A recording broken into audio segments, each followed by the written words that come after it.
Yeah, okay.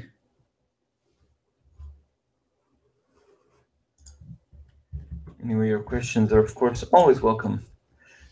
So this is the live market open for Friday. Happy Friday, February 19th. It's been a long week, and we had some kind of change in mood. So oil is off the boil after it began recovering, and all this talk about production freezes, cuts, corporations, and things like that.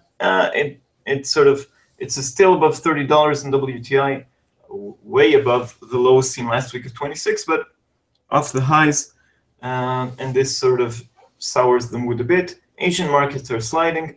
Also, this is souring the mood. This is, of course, I think it's more like profit-taking reaction towards the end of the week than a real shift in the mood.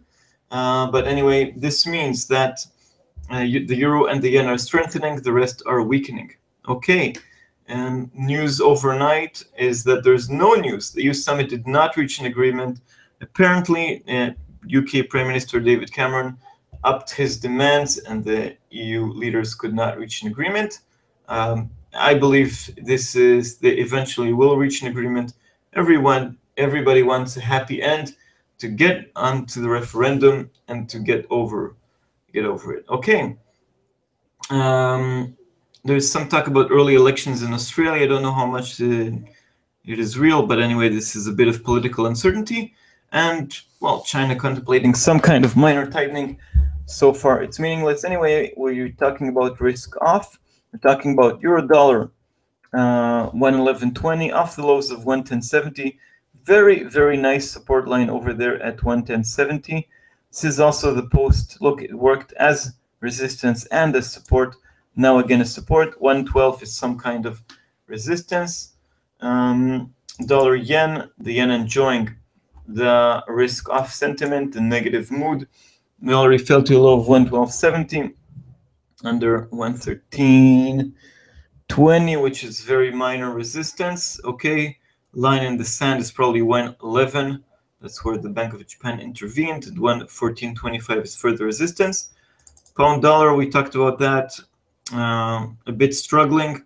Well, not going anywhere fast. At least 142.30 is support. 143.65, 144.50 resistance.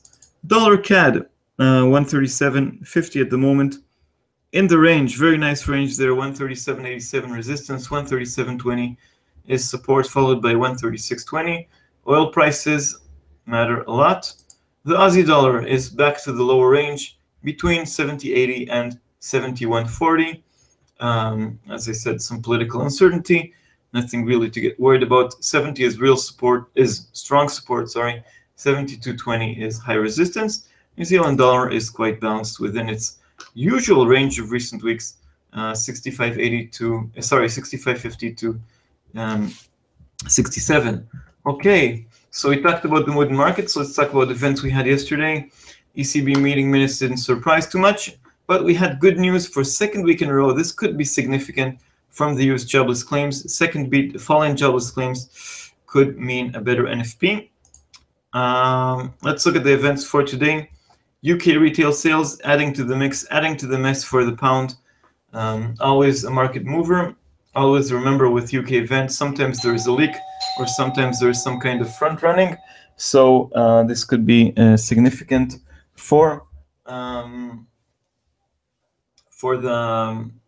this could be significant, of course, for the pound, at least in the short term before the release and also after the release.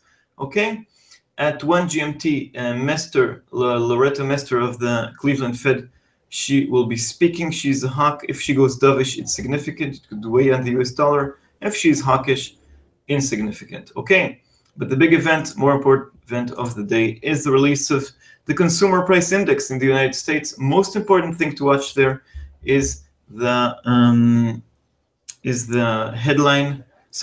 core figure year over year. It's expected to remain at 2.1, which is, of course, relatively strong and around the Fed's mandate. And a reminder that inflation is not that bad. We'll talk about next week's events. Next week, we also have the core PCE price index, which is an inflation figure that the Fed likes even more. Okay. And at the same time, we have a double feature from Canada.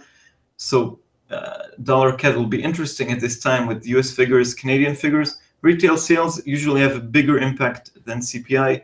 Anyway, I would wait for the dust to settle on all these three events if you want to enter a position in dollar CAD. And Eurozone consumer confidence has a little bit impact, but it could it's worth watching as well. Eurozone figures in general disappointed this week. For example, this morning we had a minor figure from Germany, the PPI, which fell short of expectations. Anyway, that's worth watching. As always, on Friday we have last-minute scrambling to close the week. I think that's why we're seeing a worsening of the mood. That's why we're seeing things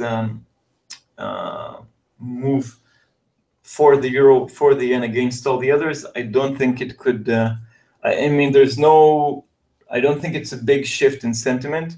Just some kind of Friday profit taking. Okay, so that.